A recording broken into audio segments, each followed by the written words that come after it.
So I'm working on putting together my next project right now. It's going to be a big segmented piece. Big segmented piece. But I figured this was a good time to do another in-depth tutorial to share how I make my segmented rings without any gaps. And you are currently seeing the setup that I use right here. I cut them all down to the size of my table saw using my miter gauge. And the miter gauge is set using this tool. It's a cast piece of aluminum called the miter set. There's a couple different sets of these, one for segments and one for regular angles. But I'm gonna be using the segmented one for this project. Now here's the miter set right here. You can see it's a cast aluminum piece with a couple of pegs that you specifically set where you want them depending on the number of segments. So for this project, I'm going to want to max this out and go ahead and set it to 20 segments. So that's done by setting 20 segments on the left-hand side and setting the right-hand side to 0. Then the next step is just to set your miter gauge to that angle, but watch carefully, it's kind of complicated. Your miter gauge will fit into the slot in the miter set, and you loosen the knob on your miter gauge and push the miter gauge up against those two pins. Tighten the knob down, and you'll have that set right at the perfect angle for 20 segments, which happens to be 9 degrees.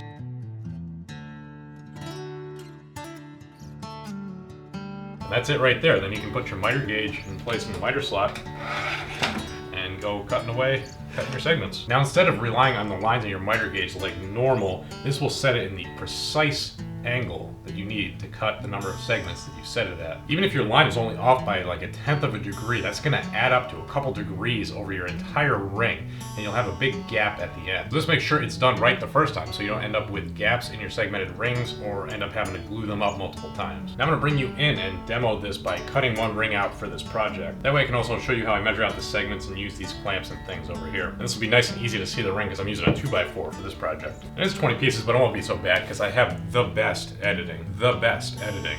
I have the best editing. So the first cut I gotta do is cut the angle in the end, and then I will measure to cut the next piece.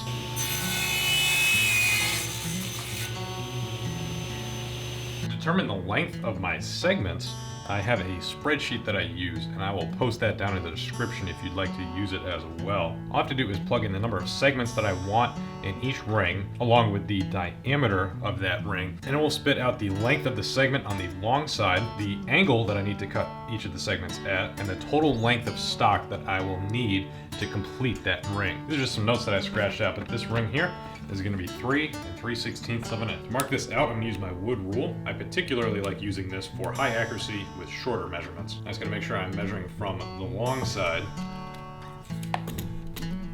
So there's 3 3/16 of an inch. And that will be the other end of my segment. So I just have this temporary extended fence screwed onto my miter gauge, and this kerf line here will act as a way to line up the piece with where the blade's going to cut. So I line up this line here with the outside of the kerf. And then for all the rest of the segments, I can just use the fence. So that's just moved over so it's tight with the long edge here. And this sacrificial piece is just clamped onto the fence. So once this piece gets through the blade and then it's cut off, it will not get pinched between the blade and the fence. I'm gonna go ahead and cut 20 of these segments.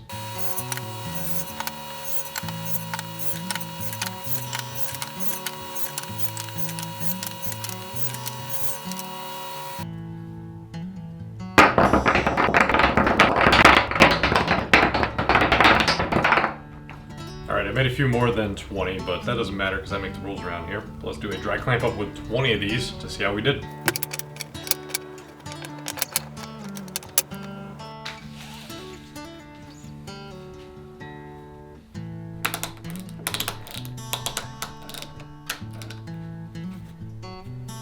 So there's your ring right there. This final one's going to be about 1 foot 7 inches in diameter once it gets carved out.